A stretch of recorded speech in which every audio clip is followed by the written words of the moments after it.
Got it.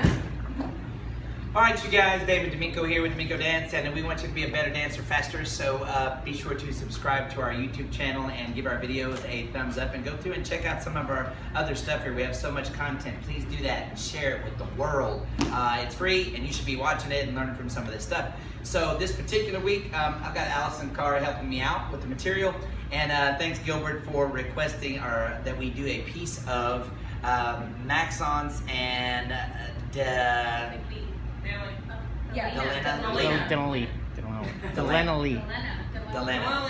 I love you. I don't know if she speaks English, but if you do, I'm sorry. Okay, so she's Singaporean. So here's what we ended up doing.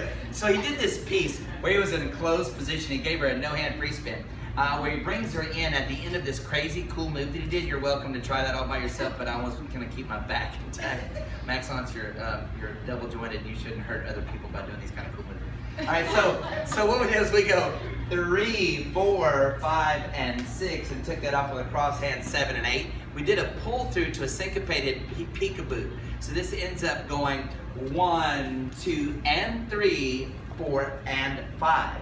Now you guys would definitely have to indicate that you wanted the lady to rush there. So I'll give her 2 whole beats of music on the 1, 2, 1, 2. But as I pick this up, whoop, it's quick, and I have to move in opposition to her just a little bit to get her to do that. I stop her kind of short so she doesn't feel like taking any more steps. She really feels like she needs to sink into that hip, which was good. So that's 3. I'll offer the hand. That was 1, 2, and 3. I bring her back to the foot on 4, and then I rush her again 4 and 5. They were motivated to do this so that they hit the music on the odd numbers, but you could certainly slow that down and make it more normal timing, and the lady wouldn't arrive here until 6. So this ended up being 5, 6, and then he started playing around with just making her hips swivel a little bit like this. I shouldn't say swivel because they're not really twisting so much as moving side to side. So there's a trick to this. The question in class was, how do I get a girl to do something like that? She's in front of me, she can't see me, how does she know what's going on? I stated that oftentimes when I get the lady to face out in this position, that I'll just dance and groove and let the lady groove the way she wants, and I'll be extremely attentive to what she's doing. And then if I move away, her proximity alert goes off and she knows to collect and be ready to walk out or do some kind of a syncopated exit if she happens to be standing on her right foot.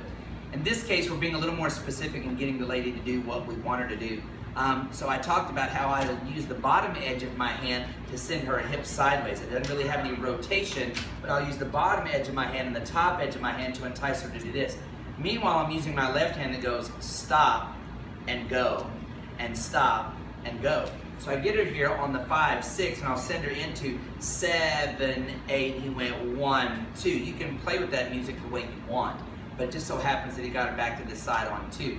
Maxons kind of went around behind her before he did that. I would just say if you're playing with this up front, you could just play around with this, stay where you are, and get her on the foot. From there, you gave her a free spin for 3 and 4, 5 and 6. Then we did an inside roll, which I like to call an inside spin staying, or keeping the lady on the same end of the slot. So this went 7, 8, 1, and move her sideways on 2, and send her back for a rock and go for 3 and 4 to the other side of the slot. We like to call that a passing triple.